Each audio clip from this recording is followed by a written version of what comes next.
Hello and welcome to Lord of the Rings Battle for Middle-earth 1, the prequel to Lord of the Rings Battle for Middle-earth 2. I got another replay here for you guys, and it should be exciting, so let's hop into it. Now, Battle for Middle-earth 1 is different because there's no builders, and you have to use build plots in order to build your buildings. As you can see here, you have a variety of options of building. And I'm playing as Isengard right now, which is exciting. We got my Uruk-hai. So right here I'm building a couple of furnaces because of I need economy. I need money. And the cool thing about these farms are that it's a little bit cheaper to build these farms on these build plots all around the map. And here is my enemy, Haldir101, playing as Mordor, and right off the bat, heading out, scouting around, trying to take some farms over, just like me. Pretty important to get some farms. This is an exciting battle, I must say. It is one of the best I've ever played on this game. So, I'm still scouting around with my Uruk-hai, trying to capture some more farms, because it's cheaper to do it this way. And, here we have the furnace, which reduces, it makes your siege weapons cost less, lots of things. And here is the first enemy encounter. A quick move here that I have no counter for is Haldir101 charges my citadel with Golem, and I don't even realize it. I have no idea what's going on. So I build that farm, and I still don't know. At this point, I was wondering. I was like, "Oh, my base is under attack," and it is, in fact. So Golem is a unit to produce, and he's not very powerful, as you can see, but he is invisible.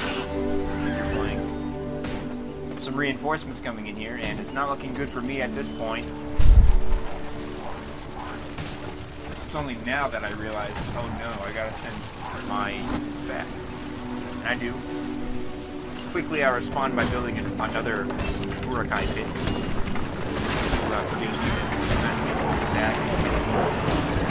As well as some defensive towers, which you need. It's pretty important to have these. They're very powerful against standards. At this point, I knew I was going to be safe because I reinforcements came. And the Citadel auto rebuilds, and it costs nothing to rebuild. And it's only a matter of time now before attack.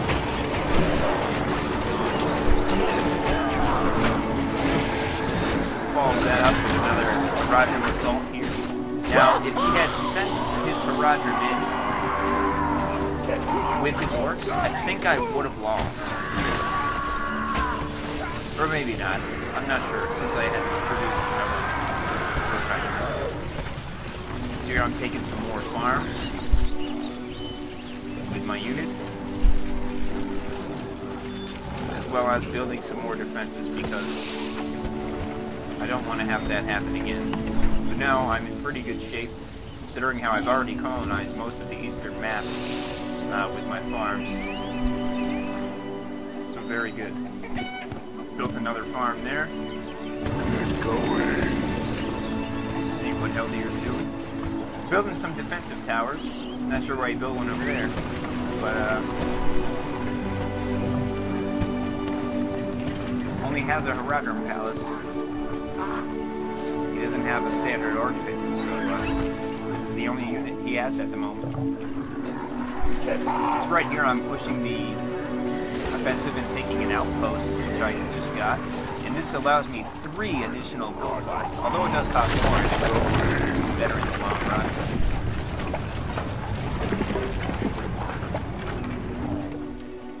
My Citadel doing pretty good. Got some guys, as well as I have almost a full defensive perimeter in my sentries. Got another group of Uruk-hai coming, and now I have this plot of land, which is great, because now I can produce even more resources by building more slaughterhouses.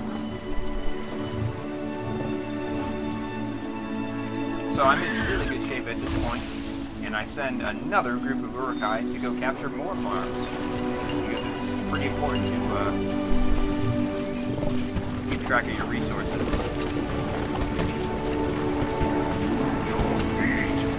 Rebuilt Golem there. Not sure if that's a good decision, because he could have built another sentry tower for that price. He only costs 150, which isn't that bad. He's pretty good for scouting around the map. So as you can see, I have built both of my new slaughterhouses, and I'm currently saving up for an Isengard Keep, which is a defensive tower, defending his base here. But I've already built a lumber mill, which cuts down trees, and you want these in the center of this map because there's trees around. Saving up for another farm here. Let's see what he is doing.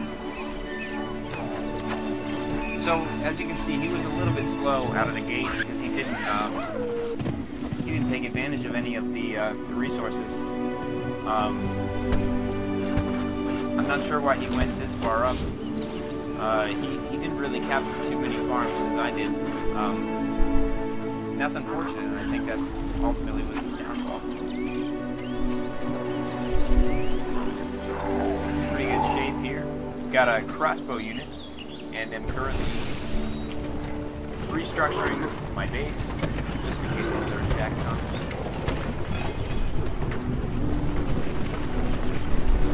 Also saving up for some berserkers, which are very powerful against structures. Still capturing more farms. And I've lost track of where Golem is at this point for the enemy. Pretty good game going on here. He's got some Marauder. And also, some more Orcs. Orcs are actually free. So that's why he's mass producing them right now currently. That is okay. Because I have the advantage in terms of income. And now I have finally upgraded my barracks. That's another difference between Battlefield 2 is that you can't upgrade your barracks. You have to actually build these to upgrade your buildings. So it's quite different, I must say. Finally build that sentry tower over here. It's pretty important that I built that actually. Later in the game you'll see why. One thing that I dislike about the difference between Battlefield Middle-earth 1 and Battlefield Middle-earth 2 is that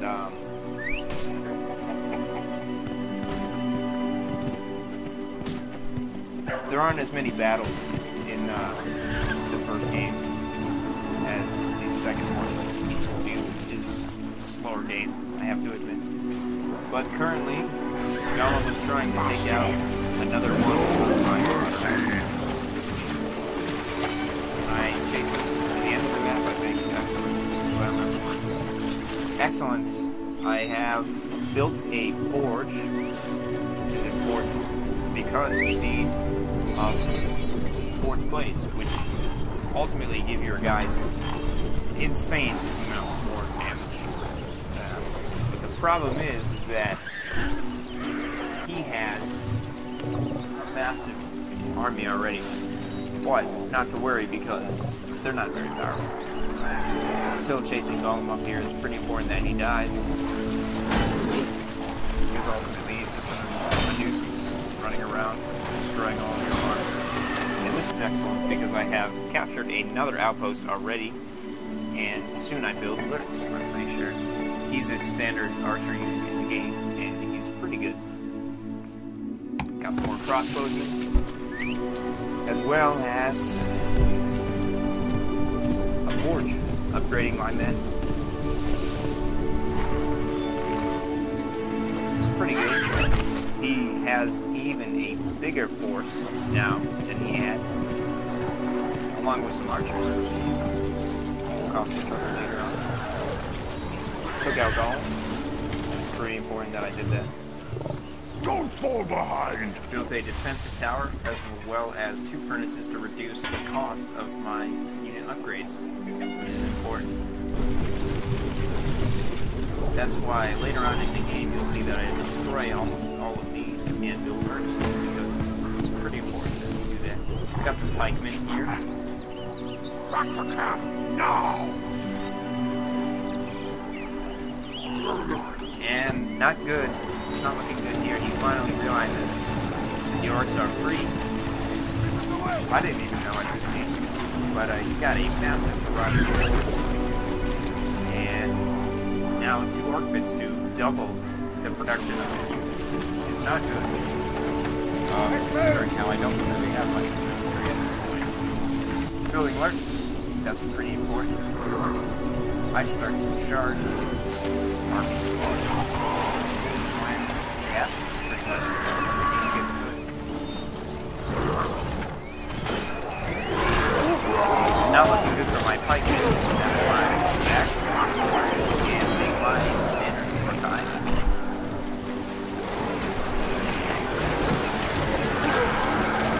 But here's the problem. A massive invasion force is going to attack my base, as well as in massive barrages. I don't know how to act, as he hasn't captured many farms on the map, so quite confusing. But here we go. This is a main encounter alert is coming to the aid of my men, and I'm sending my full force up to assist in this battle. Pikemen will hold their ground as long as they can.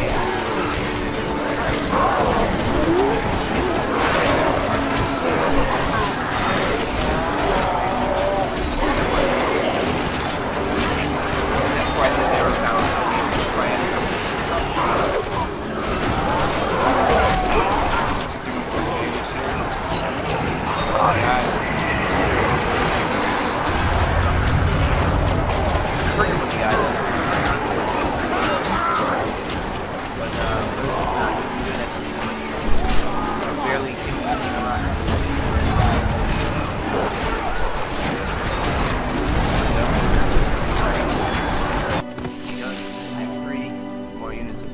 coming, and as you can see, he's just constantly producing orcs. Not good. But as you can see, they don't do very much.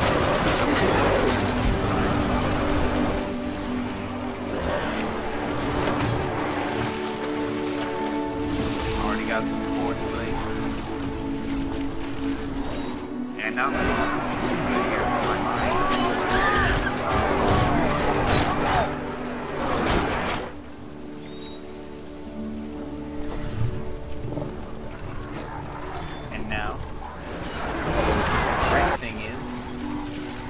Captured another citadel, so don't even have to worry about this one, because if this one falls, I have another one up here, which is excellent, because, and I'm also putting pressure on his mines now, so he won't be able to produce as much resources as I am. So that's great. Mines are down, and now I have which is great, because I don't really have to focus on this base as much as I would have to if I didn't have a second full base. So a massive force I have, and this is great. You're already building a bunch of defensive structures up here. It'll make it almost impossible for him to breach this, as well as the sentry tower will help it a lot.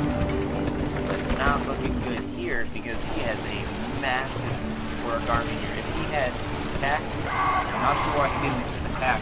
Like, he had the, clearly had the advantage, even if he had sent Gollum in for just a scouting. But as you can see, destroyed all of his farms in the northern lands, and now I have a whole nother base, as well as I'm producing, I already have 4 more slaughterhouses that give me insane amounts of income. And I have a big force here. So he's actually doing really well.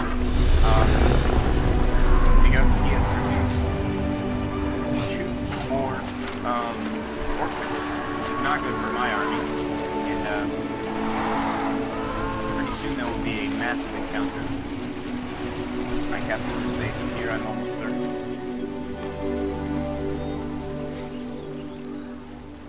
But as you can see, he may have a massive force, but I have a gigantic economy right now, so there's no way I can possibly fail. And, not looking good.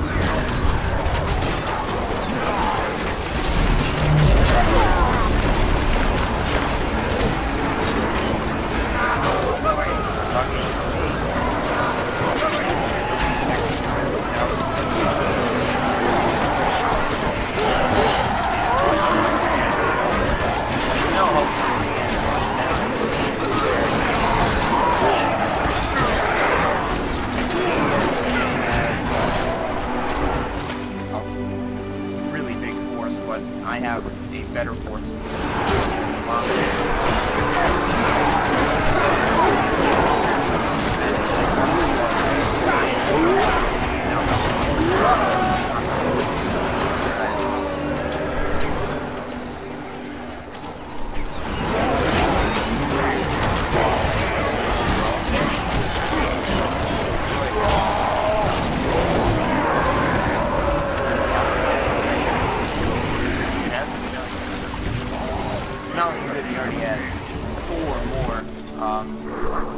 Groups of Haradrim, 5 more groups of Haradrim, as well as a kill pin, which is not good. That's where though, because I charge in,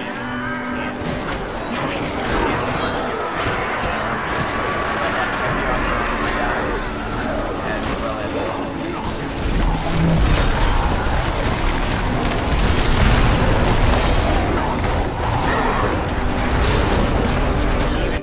my forward base were to fall, I already own another base here. So, looking in great shape at this point, and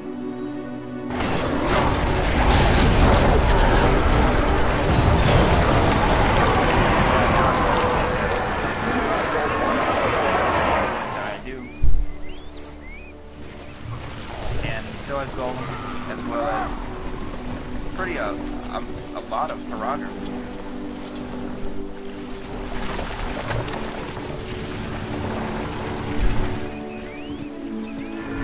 Yeah, here I already realized, oh, I'm going to need some more defensive towers, so I built 3 of them.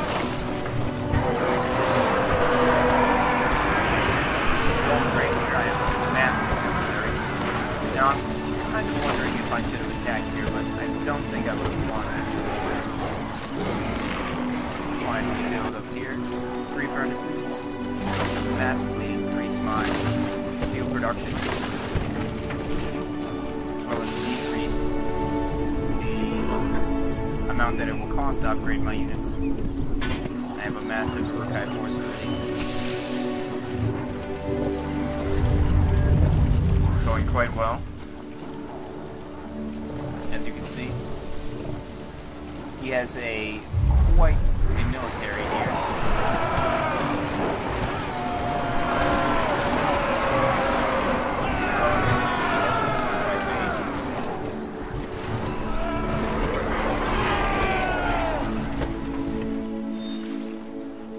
The eye is spying on my newly acquired outpost.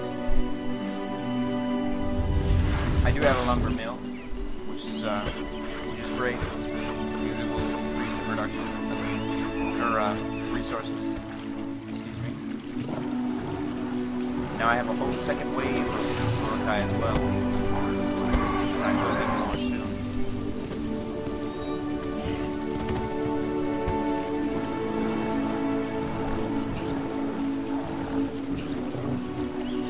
So not looking good. His base is quite heavily fortified. And he's taken over this mine up here.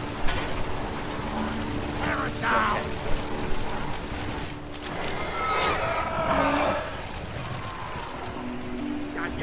Pretty massive force here.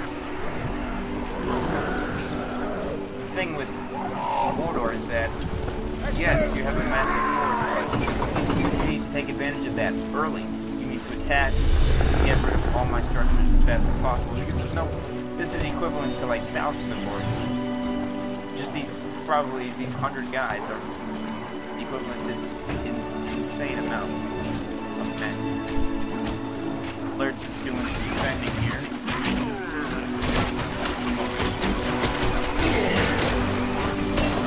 Now putting pressure on. I guess he was putting pressure on mine, so might as well put pressure on him.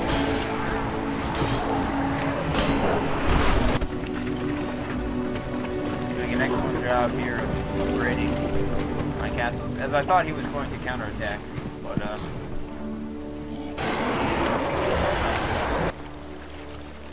doing a pretty good job here putting pressure on this man. Recycling some of his units for money. I don't know why he did that, but doing this. And already we've got a gigantic force as well as many ballistas coming out to pursue. Lurtz moving in to find the enemy base so I can put some more pressure on. And you see, he has all of these men. If he had attacked my base, I mean, they're all ranged. So he could have swarmed my Urukai and then used his ranged weapons to get rid of him. Obviously that doesn't happen. The eye is spying on my forces. Absolutely. Will help me destroy them. And as you can see, the forces are just not powerful. There's so many friendly and upgrading them. Arrow battles. Help destroy them.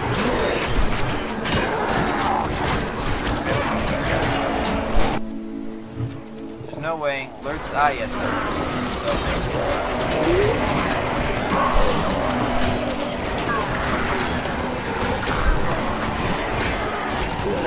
the outer way there is already taking place. Now we're over in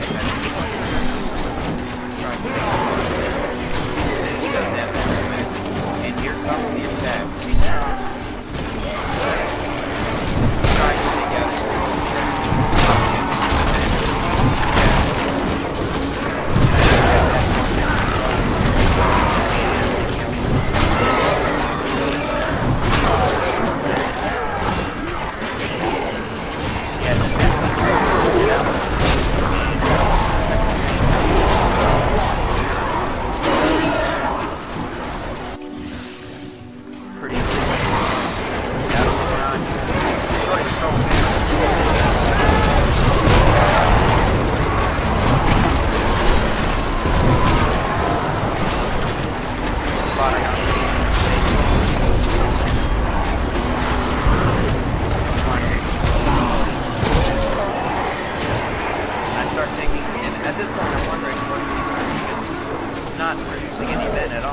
I would have been producing but it's too late at this point.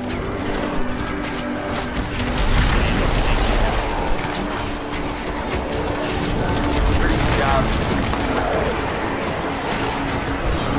I used my power